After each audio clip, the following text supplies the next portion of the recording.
Good morning, Coyotes. Welcome to your C122 Sports review of the Aramco preseason testing for Formula One that happened in Sakir, Bahrain over the last 2 weeks. Now, the season starts this weekend in Australia, but let's take a quick look back at week 1. This was taught by Kimi Antonelli on day 3 particularly, followed by George Russell as his teammate and Lewis Hamilton in P3. These are the rest of the standings. Key points is that on day 3, Fernando Alonso, Pierre Gasly, Charles Leclerc, Lando Norris, and Arvid Lindblad did not drive. That is Kimi Antonelli right there. Now let's take a look at Audi. They did bring dramatically different side pods to Bahrain preseason testing compared to Spain.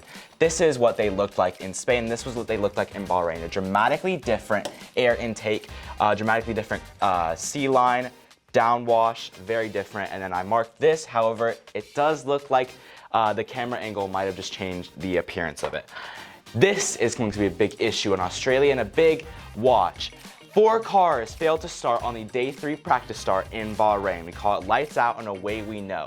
This is a very big issue because revs have changed a lot with these new engines. And Ferrari, they didn't vote to change the starting procedure, so we can see only 3 of the 7 cars got away in Bahrain. Now let's look over at week 2. It was taught by Charles Leclerc, Lando Norris, and Max Verstappen. On day 3, Stroll, Alonso, Albon, Lawson, Colapinto, and Hamilton did not drive. Notably, both Aston Martins did not drive, or set a time, sorry, because Stroll did do 6 laps. None of them counted. What is this?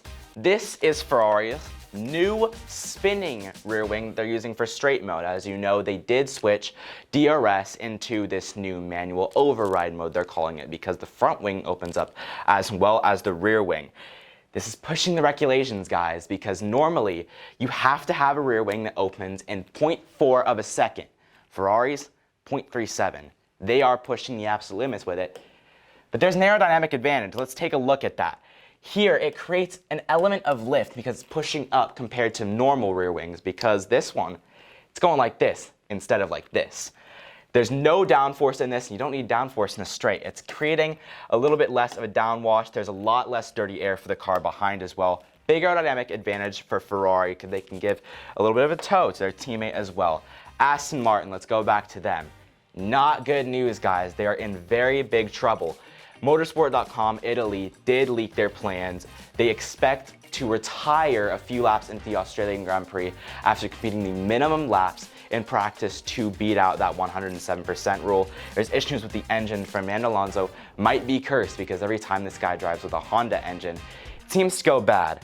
Anyways, you can catch the Louis Vuitton Australian Grand Prix this Saturday at 8 p.m. on Apple TV and Formula One TV. And this, if you have any questions, email me right here and follow us on C122 Journalism on Instagram.